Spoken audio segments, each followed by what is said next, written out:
Hey, everybody, it's Rick, and welcome back to another edition of the Enemies List podcast. Behind me is my cat sitting on the chair. I am your host, as always, Rick Wilson. And Donald Trump is back at the peak of the Enemies List this week because he has continued this insane economic downward spiral that this country is locked into now. He has provoked a trade war he cannot win. He has antagonized our closest trading partners. He has antagonized the Chinese government, which is not a speed bag, as Scott Galloway says. It's not just a punching bag. It's going to punch back, and it has. And Donald Trump has teed this country up in this moment for an economic calamity. And by an economic calamity, I'm not talking about a few shitty days on the stock market. We are seeing the signs now. Smart folks like Ray Diallo are talking about it. We are seeing the signs now that Donald Trump is engineering what is essentially going to be a massive economic collapse. We're about to see the job numbers collapse. We're about to see home sales collapse. We're about to see construction starts collapse. We're already seeing the early signs of it. Every bit of this, every goddamn inch of this, every ounce of this has to do with Donald Trump and Howard Lutnick and Peter Navarro and even Scott Bessent, who Wall Street wants to make into the hero of the story right now, making the most calamitous possible decision. Not telling anybody else what's going on, not running it through their own staffing process to say, hey, what are the potential economic outcomes of this? What are the potential outcomes on the American worker on this? All of them, all those questions would have been easily answered. The answer would have been, Mr. President, this is a fucking disaster. Don't do it. The answer would have been, Mr. President, if we do this, American farmers and manufacturers and exporters are going to be hurt in ways that you cannot imagine. And yet we're doing it. Donald Trump has not really pulled back from this. I'll give you a perfect example. Over the weekend, Trump said, well, we're going to exempt high-end computer equipment. We're going to exempt semiconductor products. We're going to exempt manufacturing products based on certain categories of semiconductor industrial standards. We're going to exempt computers and smartphones. And everybody's like, oh, wow, Trump gets it. Apple's getting their way finally, and all the things we thought were going to go bad, it's fine now. Then on Sunday, Howard Lutnick goes out. It says, oh, no, those are coming right back. Trump tweets out, oh, no one's off the hook. Uncertainty is Trump's ally. But the war he's waging is to cause destruction in the American economy. I can come to no other conclusion at this point. That he seeks to harm the economy to such a degree because he has an agenda beyond just a trade reset. I think he's looking to take over the Federal Reserve. I think he's looking to cause economic distress and pain so he can do other things.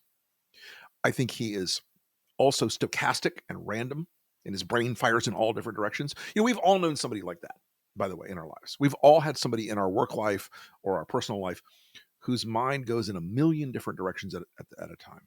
I worked with a guy a few years ago who, on paper, seems like a brilliant person, but it's all just noise. It's all just like random clicking through YouTube and when you hear him talking. I worked with somebody about 20 years ago who's one of the smartest people I ever met in my life, but damn near homeless a couple of times because just didn't focus on any kind of work at all, could not overcome the fact that he couldn't think his way out of a serotonin imbalance in his brain. Terrible, tragic story. But Trump's tragedy is going to act out on us, not on him. Wall Street is desperate for certainty. Wall Street is desperate for good news. Wall Street is desperate for Trump to say, it was all a joke. Wall Street's going to creep up real quick on the enemies list. They're going to move up very, very quickly. Because at this point, what have we seen? Several $1 trillion of individuals' wealth incinerated. But a lot of guys on Wall Street making a lot of money on Trump's little insider trading bullshit. And he made $2.5 billion today, and he made $900 million. That's not bad. He's a financial. And look, Trump is always the very pinnacle of the enemies list. He's always the very top. He's the cancerous sore from which oozes all the rest of the corruption in today's politics in America. Nothing I can tell you about Trump will surprise you at this point, though. He's going to fuck this up more. He's going to make it much worse with China. Now, one of the things that happened over the weekend is that, again, Donald Trump's fault. Don't ever let your mind decouple from blame. That cat, she's got a bird or something because she is sitting very, very still. Don't ever let your mind decouple Donald Trump and blame for the economy we're about to have. And they will try to change the story. They will try to change the narrative. They will try to reset the narrative. They will say, "Oh, it's Joe Biden's recession and all the spending that Biden did. We just had to." No, that is a lie. That is a lie told by mendacious liars. That is a lie told by people like Carolyn Levitt, a mendacious liar. That is a lie told by a lot of people in the media who should think about that when they repeat that without question or without analysis or without comprehension, because it is Donald Trump's doing. Every bit of this economic calamity that is unfolding is Donald Trump's doing. Now, Democrats, I just beg you, I beg of you, I plead with you from the bottom of my dark, scarred, terrible heart. Stay on the economy. Stay on the economy. Ride it like a cheap mule. Do not take the culture war bullshit bait. Do not run around in circles trying to impeach this fucker. Just run on the damage he's doing to the American economy every single minute of every single day. He is giving you the sword with which to politically chop off his head. Pick it up and use it. He is giving you the power to defeat him. Pick it up and use it. Democrats, you should be talking to people out in the districts right now. You should be identifying federal workers. Let's start with Virginia because it's coming up faster. You should be identifying the people who did essential jobs and not the DEI coordinator, staff, HR person. You should be finding air traffic controllers, folks who did civilian support for the military in Virginia, folks who worked in the intelligence community in Virginia, folks whose jobs mattered, who helped deliver services to Americans that Americans want. You should be talking about Social Security and Medicare cuts in those districts. We need to get down and get granular. This is not a 30,000-foot Washington, D.C., oh, we must protect the bureaucracy. This is showing the harm that Trump and Elon have done at the most local and granular level. Get down in those weeds because you want Donald Trump and Elon Musk and all the goons to start saying, oh, well, this guy John Jones, who said he worked in the Defense Department, and now we fired him because of Doge. You want him to get into this because a lot of the people who are being fired, they're not big libtard government inside deep state shills. They're regular people who did hard jobs. They're regular people who did things that made the country safer or more prosperous or more secure, who did things that delivered in our pretty meager social safety net for seniors and for people who are hungry. Those people exist in this country. In the space of all of our massive prosperity, those people exist in this country. And our government spends a relatively meaningful amount in the budget every year on these things, but none of these programs are lavish. None of these programs, if you're on Social Security or Medicare, you're not like laying on the beach every day thinking, "Oh my God, I can't wait to spend my millions from the government." It's de minimis, folks. It's just not that big. But these people don't give a shit, and you need to remind the American voters. And again, stay the fuck off the policy stuff. I know you're tempted by it. I know you're obsessed with it. I know it's an addiction and you chase that dragon every damn day. But this is about the economy. It is about an economy that Donald Trump is wrecking, that he's driving into a ditch every single day. It is about an economy that Donald Trump has chosen to destroy. It is about an economy that Donald Trump is willing to destroy. It is about a Donald Trump and Elon Musk in particular, whose actions are crazy and inexplicable to most people, whose actions don't seem connected to any real reform of government or any real savings in government. Because as you've seen now, Elon Musk has gone down, oh, we're saving $1 trillion, $2 trillion. Now it's like, yeah, we might squeeze out $150 billion of savings. Oh, imagine a president who's a terrible businessman, who can't balance his own books, who's been bankrupt 6 times, who lets a weird ketamine hyped whatever he is jump into government with a chainsaw, metaphorical and possibly literal, and deploys a 100 or so incel weirdo hacker coder guys to go in and steal your private data from government. Imagine that it's not working out well. You're not getting real savings out of the government that way. Imagine that. That is just an astounding development. I mean, I think no one could have seen that coming, except everyone, everywhere, all the time, right? You know it in your gut, even if you're a MAGA listener to the show. And weirdly, we have some MAGA listeners who, when they're not sending either dick pics, which guys, just come out, please. Just stop sending me the dick pics. Just come out. Just get on Grindr. Do what you want to do. I'm a straight guy. I don't need it. I don't. But when they're not sending dick pics, lately, a few of them have sent a couple of emails to me lately or messages to me lately that are still very defensive of Trump, but understand something bad is coming. They understand that this world is not what they voted for, or they think it's not what they voted for. It is, in fact, what they voted for. But there is nervousness out there. A lot of the MAGA folks that you think, oh, these guys are the red hat, truck nuts, boat parade guys. Again, they're not going to leave Trump, but they are also folks that are being immediately impacted by a lot of the things that are going on right now. They're being immediately impacted by these things. And so when you talk to them, don't say, please vote Democratic so that we can do gun control and climate change and trans whatever. Stop it. Please stop it. Go to the shortest distance between the 2 points, which is the economy and victory. If you want to go and do governing things in this country, and whatever, and I can disagree with a lot of what you want to do. I can agree with some. I can disagree with some. Doesn't matter. That's what Americans should do. But if you want to point out that Donald Trump should be at the top of the enemies list because of the sabotage of our economy, because of the incompetence of his government and his personal leadership, because of the madness of Elon Musk and the Doge douchebags, because of the constant, unbelievable lawlessness of this government, go for it. You should. But it's got to be linked to the economy. It's got to come back to that over and over again. Donald Trump is on the pinnacle of the enemies list.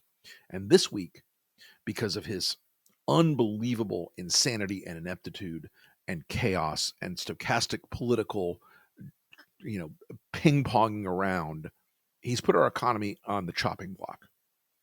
The Chinese are willing to swing the axe. You should be too, because Donald Trump is at the pinnacle of America's enemies list. Okay, folks, we have got questions, and everybody always loves to fire in the questions, and I'm going to give you some serious questions. I'm going to lead out with one of these MAGA folks that I've had a cordial, civil exchange with. I'm not making a lot of progress, but I'm fascinated by the crack. I'm fascinated by the subtle, small little sliver of daylight. So, guy says to me, he goes, I support Mr. Trump, which is always the giveaway, but I don't understand why he's doing this because, and this guy is someone in California, someone who relies on imports, someone who is he's not a crazed Trump supporter, but he's like, I don't understand why he's doing this. And the point I've made to him in a couple of these email exchanges is he's doing this because he doesn't do anything else. This is the frog taking the scorpion across the river and getting bit. It is in his nature to attract chaos. It is in his nature to harm people.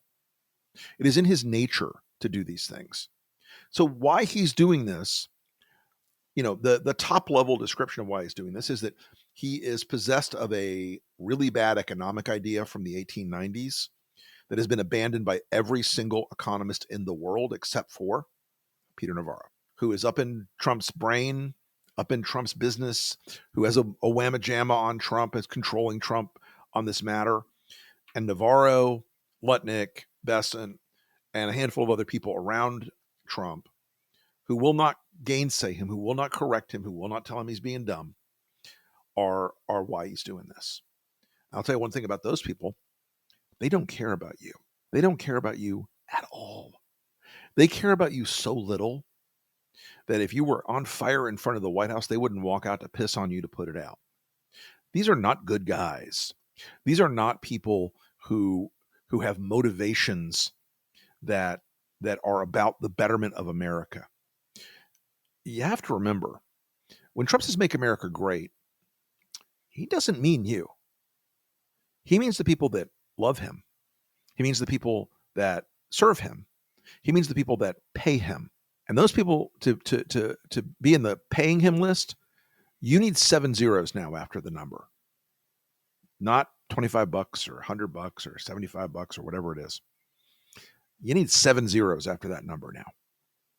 The people he cares about, billionaires now are barely making the cut. He cares about those people a lot. And to my friend, we'll call him a friend right now. I'm going to be generous, in California, who is worried that his entire business is about to be killed by Trump. I don't have a way to tell you to save yourself. And as this person explained to me, he does not have domestic alternatives to production. They don't exist for him. I would tell you to call your congressman, and you should, as I mentioned in an email, you should call your congressman. You should call your U.S. senators, even though you think that they are libtards. But if you don't, and you remain silent, and you don't complain publicly, and you worry about what your MAGA friends will say, it's all on you. The next question is from a person in the great state of Virginia.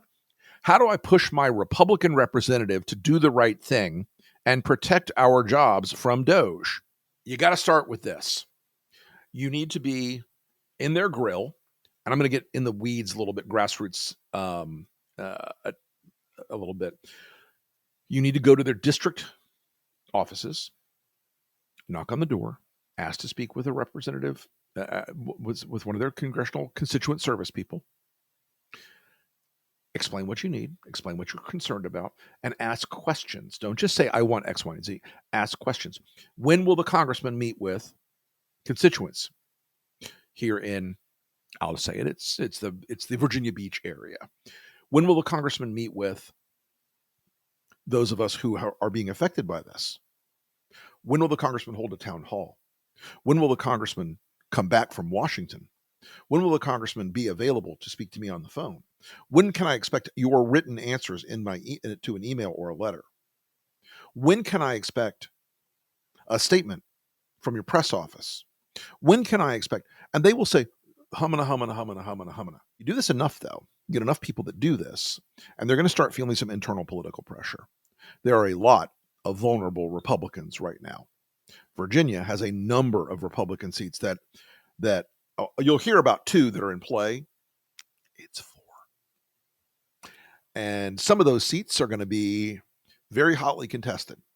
And some of those seats are going to have to answer a single question. Why didn't you speak up against Doge? Why didn't you stop Elon Musk? Why won't you fight for us? Why are you afraid of Musk, but not us? You know, it's the great line from V, and from other things, obviously. You'll know it from V, for Vendetta. You know, government should be afraid of the people. People shouldn't be afraid of the government. They should be afraid of their constituents. They should be afraid that their constituents know their bullshit. You should make sure that you post these things on social media when you go interact at their district offices. And by the way, if you're in Virginia, it is not a long ride to D.C. from anywhere. You could also go to their staff offices. Now, they're home this week, the week you're hearing this. But you could also drive to D.C. and ask for an appointment. See if they reject you, because they will reject you. Build it up. We need to see a mosaic of these kind of interactions across the country for the 2026 election, because this is going to build up to be a wave election, especially if the Republicans continue to not hold town hall meetings, to not interact with constituents, to close their district offices. If the district offices are closed, by the way, and they're never available for appointments, they're never open never open to accept phone calls, never around, that is a sign your congressman is terrified. That is a sign your congressman is utterly freaked the fuck out. And I'm not saying to do this in any way that would be intimidating or weird or stalky or violent, but these people still have fundraisers. They still do events. They still interact in the community, just not with you, just not with their constituents. Find out what their country club is, because they almost all belong to one. Find out where they go to church, because they almost all belong to one. Find out where they have dinner. Go talk to them. They work for you. They work for you. Don't threaten them. Don't intimidate them, but ask them the question. And when they say to you, well, you should contact my district office, be ready. I've tried to contact your district office on the following dates. They said, fuck you. The door was closed. The door was locked. The sign said, we're never calling you back. We have gotten attenuated in this society where we feel like an email is a real interaction or a tweet is a real interaction. Do not believe that has the same weight as you showing up in person. And if it's one or two people, that's one thing. They're like, oh, fuck them. If it's 150 people in a month, banging the door down, sending letters, sending email, sending certified letters. God, I know it's so fucking boring, but it really does work. You send a certified letter to a congressional office, somebody has to sign for it. You get a paper trail going. Oh, on April 17th, I sent a letter to your office. It was signed for by Marge Jones. Okay. You've got to be in their face. You've got to be up on them. You cannot let them rest or believe that they're getting away with it. You can't let their donors think they're getting away with it. Now, by the way, all donor information is a publicly available record. So you can ask the people and companies who are the biggest donors to your congressman if they agree with this. Open Secrets, easy website to use. Look up your congressman. You will see in contributions, in rank order of the money. You can go on fec.gov if it still works. Who the fuck knows? But you can find out who those donors are. You can find out who those people are. You can ask them questions. You can send their public affairs office or public relations office or legislative affairs office or even the CEO of those companies. Hey, by the way, curious if you support Congressman Smith and the loss of 8,000 jobs in our district. Curious if you support Congressman Smith and the immediate impact that it's had here about causing all this economic damage in our district. Spread the wealth. You have a lot of ways to touch these people. And of course, now the MAGAs are interpreting any confrontation with a member of Congress as a terrorist attack. They should be very fortunate right now that the response is just starting. You think a lot of people were out on April 5th? It ain't even started yet, folks. We got another question. Will we make it to 2026? Will Trump declare martial law, or will Trump use the Insurrection Act to cancel the election? He's probably going to use the Insurrection Act to do a lot of bad shit. He's probably going to try to do everything he can to make the 2026 election about immigration.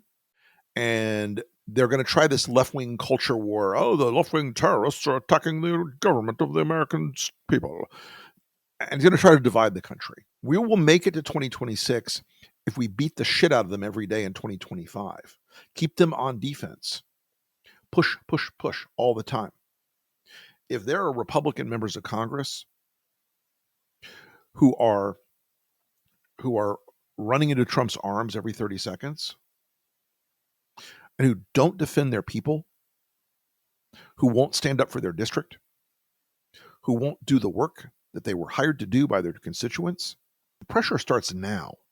And the more pressure that is on Congress now, the harder it is for Trump to use illegal tactics that are deeply unconstitutional to eliminate your rights and to push off the 2026 election. You can never take your foot off the gas with these fuckers. You can never, I mean, look, it's like there are no easy days ahead of us. If you're tired, you can rest, but you got to get back in the fight. The pressure has to be now to prevent a worse outcome in 26.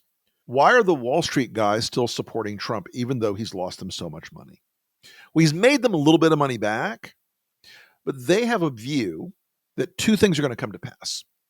One, that Trump's going to say, oh, the trade war was bullshit. I was just head faking everybody. It was a whamma jamma. It was a woo-woo. A fugazi. But the biggest thing that they want is the tax cut. They still are holding out hope that somehow, some way they can get this tax cut out of Trump. I think the chances of the tax cut are decreasing by the day because the economic damage has been so extraordinary. I think the tax cut is a real problematic moment for right now for them. I don't think they're in a good spot at all. I think they're in real trouble on passing that. But that's why Wall Street is there. They also have this belief that we're going to enter into this unregulated period in the economy and this terrible this terrible deep state is going to finally allow us to, I don't know, leave toxic waste in daycare centers or whatever the fuck it is they think they want. But that's one thing that feeds Wall Street. But the tax cut is the biggest reason why. I had a question that is like near and dear to my heart. Someone asked me, it was announced over the weekend that Trump is going to allow logging in national forests across the country, including my beloved Pisgah Forest in North Carolina. I love the Pisgah National Wildlife Area. I love the Pisgah Forest. We spent a lot of time when I was a kid growing up in Blowing Rock. Spent a lot of time in my adult life north of Asheville, in a small town north of Asheville that was very terribly hit by the floods last year called Burnsville. I love North Carolina. Renee's people are from just that part of the world as well. We're going to try to go up there for this summer a little while, a couple weeks this summer off and on.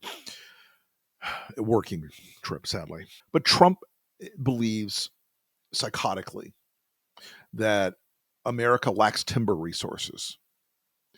America has a fucking gigantic industrial timber system that produces the vast majority of the timber we need in the country. And when I say industrial timber, I mean they are like farms where they grow trees to cut for paper and wood product. Cutting the national forests has no economic meaning, no conservation meaning.